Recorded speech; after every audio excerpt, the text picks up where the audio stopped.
MadisonMoneyBomb.com is the website where you can go and donate to support our efforts.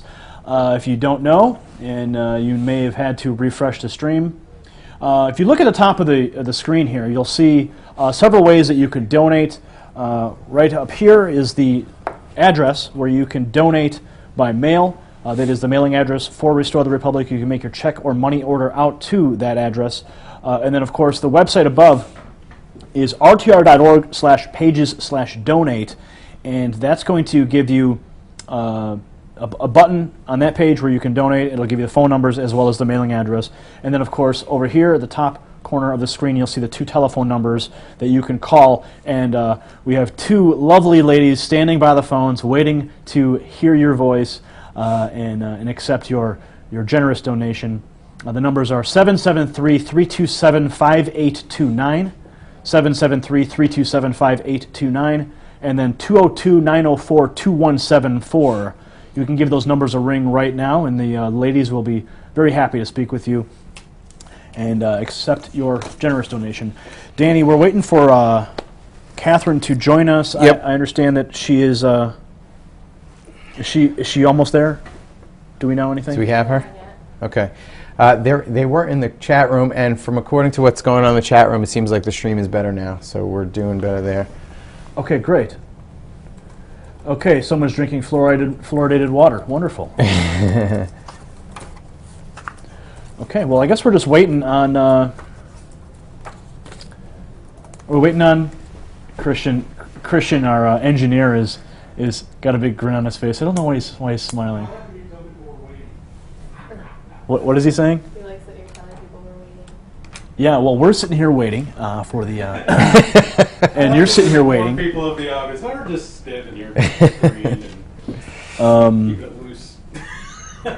So while we're waiting, I guess what I'm hearing over the internet is that the nuclear power plant in Japan has melted down. So there's speculation on whether or not there's going to be fallout that reaches the West Coast. The Japanese government, I read, is saying that it's going to be contained to a very small area, that it's not really even going to affect any of their population because it's contained and they've already evacuated. And then there's other speculation that there's going to be fallout reaching the West Coast. So I guess we'll have to stay tuned to that story to see what's happening. Wow. With that.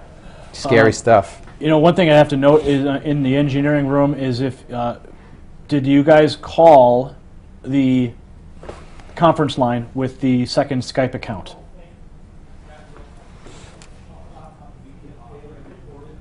Catherine's ready. Catherine is ready. Make sure that they we need to make sure that they have called the Skype account. Okay. Okay, Catherine Bleish. It looks like she's going to be joining us in just a second. I believe with John Bush. They're going to be bringing up that feed in just a moment. But you know, Danny, you did mention the Japanese tsunami.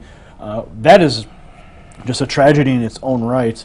Watching some of that footage on YouTube, I've never seen anything like it. Cars being tossed around like toys. Yeah. Boats going into bridges. Yeah, I saw that footage of the boats. I was just going to say the boats were just being swept right up against it. I couldn't believe what I was watching. And now you just mentioned the meltdown. Moderator ID accept. So our hearts and our prayers are with the people in Japan right now. Absolutely. And it's, I mean, if they have a nuclear disaster there, that would just be horrible for that country. And I mean, could the fallout reach here? I mean, I suppose anything's possible, but you know, people depends on how big the explosion is, I guess. People are saying that there was some type of HARP activity the same day. It's hard to say. I mean, who knows? Could be. I tend to not like to speculate about those things and kind of fuel the more. Oh, look at them! There they are. He gave her a little kiss. Oh, that's cute. Oh, there's Catherine and John. Hey guys.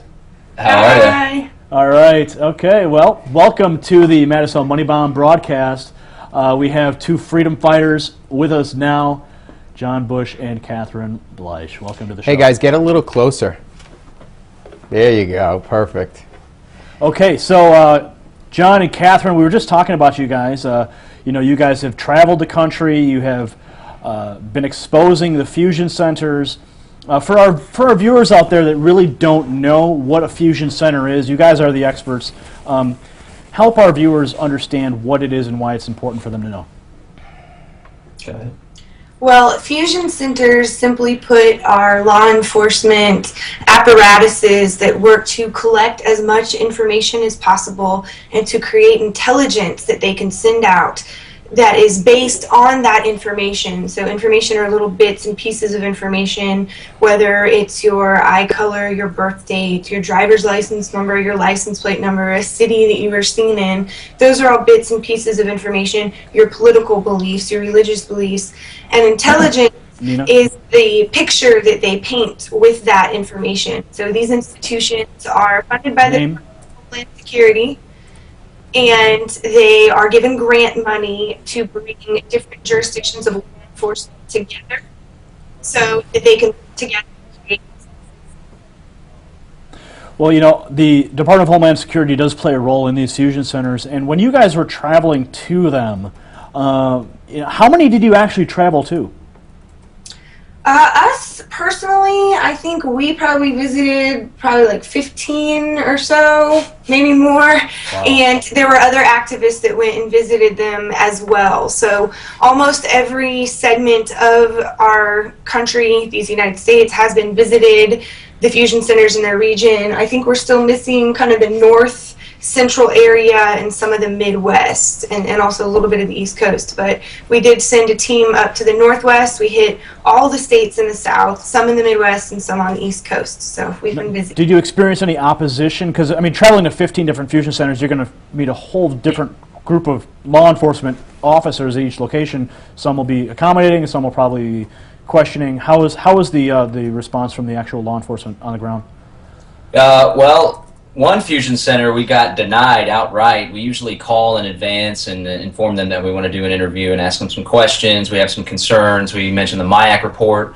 The first one that we did in Arizona went great. They didn't let, many fusion centers don't even let you inside. They go outside. Some of them we have interviews, sit-downs. They let us record the entire interior of their facility, and they're totally open with us. The Arizona woman, she stepped outside, and from her, she actually affirmed that you have to, whenever somebody organizes a rally or a demonstration, that they run your name through the database. But some of the video that we did, we recorded one of the technological things. So you were actually having, they were actually report, they actually would run your name through a database, what, to see if you were a terrorist or something?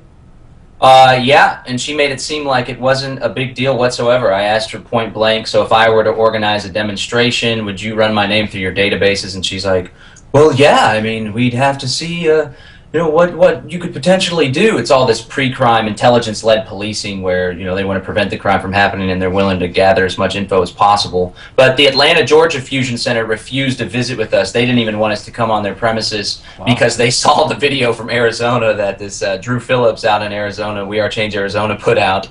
And they were like, why did you guys have to film that car? And they didn't want to meet with us. But it's been about maybe 50-50, maybe on the brighter side, actually. Probably more than half of them have been pretty welcoming and open, and especially the ones in your own community. Like Kat's built a relationship with the directors of the MIAC report, and we played an integral role in really weakening the Austin Regional Intelligence Center, and we also worked with the Fusion Center in Collin County, the North Central Texas Fusion System. And you can build relationships with these guys, and of course the purpose, like Oath Keepers as well, is to demonstrate to them that we are not violent radicals. We're peaceful people using constitutional means in order to create a more free and prosperous society. We're trying to dispel the myth that the Southern Poverty Law Center is putting out, that the man Rachel Maddow is putting out, that the ADL, and that they're using the Fusion Center to train and reach the local law enforcement. So we're showing up and trying to just dispel that myth and show them that we're peaceful people. Why is it important that Americans learn about these fusion centers? Why are they a threat? I mean, are they a threat to freedom or what? What is the situation? Well, they're being utilized in order to quell and chill legitimate dissent, First Amendment protected activity. That's the #1 threat, especially for activists or people that are trying to, especially if you're trying to participate outside of the federal monopoly, they'll really go after you then. but they are interfering with First Amendment peaceful protected activity. They're scaring people away from participating altogether. But even outside of that, they're gathering up as much information as possible with the pretext to prevent crime, like your private health records, for example. Additionally, your banking and finance reports. And Kat's done some research even back in like the mid-90s with the NCIC federal database. It was just ripe with abuse. Girlfriends were making sure that the people that were buying drugs from their boyfriends weren't undercover agents. They were using information politically. So the government can't be trusted. They're about the most inept institution that exists in society. They can't be trusted with that multitude of information that they're trying to gather. John and Catherine, you guys are doing excellent work out there, and I'm glad you guys have an opportunity to join us on this broadcast. One more thing I want to talk about that Danny and I were discussing before the broadcast. Danny, why don't you talk to them about the guns for Cash for Guns. Cash for Guns program. I was really impressed. I love what you guys did down there. Why don't you tell us a little bit more about that? Yeah, well, the Austin Police Department, every year now, this was the second time, they do a Guns for Groceries gun buyback program. It's financed by a NGO called a nonprofit called the Greater Austin Crime Commission. They were seeded with $30,000 from some family foundation. And they encourage people to go in and trade their firearms for a $100 gift card, a $200 gift card if it's a sporting rifle. So we decided that these firearms are going to be destroyed with the Austin Police Department, and knowing what we know, that firearms in the hands of peaceful, law-abiding citizens is the best way to keep your families and communities safe. We went ahead and created a counter program, and we offered $110 cash for pistols, rifles, and shotguns, and $220 cash for sporting rifles. And we managed to purchase 24 firearms, kept a lot of firearms from getting destroyed. We're now going to put those in the hands of peaceful people that are lawfully able to carry a firearm. We're going to have a mandatory safety and instruction class. And we hope to create a safer community and keep firearms on the street in the hands of law-abiding patriots that are going to use them to protect their communities from criminals and from government. What is the website that people can find out more about your activities and support your efforts? Texans for Accountable Government, that's tagtexas.org. We're the local PAC that's really pushing back here on privacy and civil liberties issues in Central Texas. And then Operation Defuse is the fusion center effort that me and Kat are involved in. And some other websites about LRP, maybe Tracy Ward as well. Yeah, libertyrestorationproject.org. Our executive director right now is actually running for city council. So Tracy Ward, 4KC, the number 4. She was one of the first people in the country to protest the body scanners the day they were installed.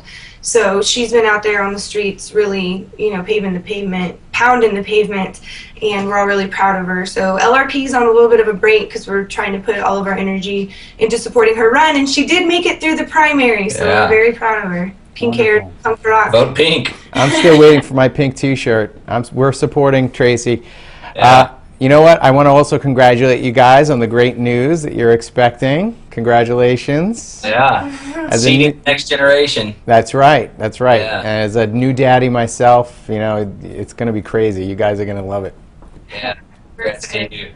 So aside from a beautiful new revolutionary on the way, what's next for the dynamic duo over there in Texas? One project that we're working on, I'm sure everybody has, or at least most people who follow your stuff, have seen the Southern Poverty Law Center reports that keep coming out and profiling organizations and people in our movement. So we've been talking to a lot of the names and faces that were displayed in those magazines. We need to talk to you about this as well, Gary. So here we go. Here's a proposal. Would you like to be involved? We are talking about putting together what we're right now calling the counterintelligence report, which would take the tactics they're using and use them against them, and to benefit us. So we would publish a quarterly article in the same fashion that the Southern Poverty Law Center does, and we would do exposés on the Southern Poverty Law Center, where they get their funding, exposés on fusion centers, on law enforcement, and really proving the case that violence is being initiated against us. And we are simply peace-loving, freedom-loving individuals who just want to be left alone. And so we're going to try and combat their deliberate tactics at ruining people's reputations, and yes, it is affecting people.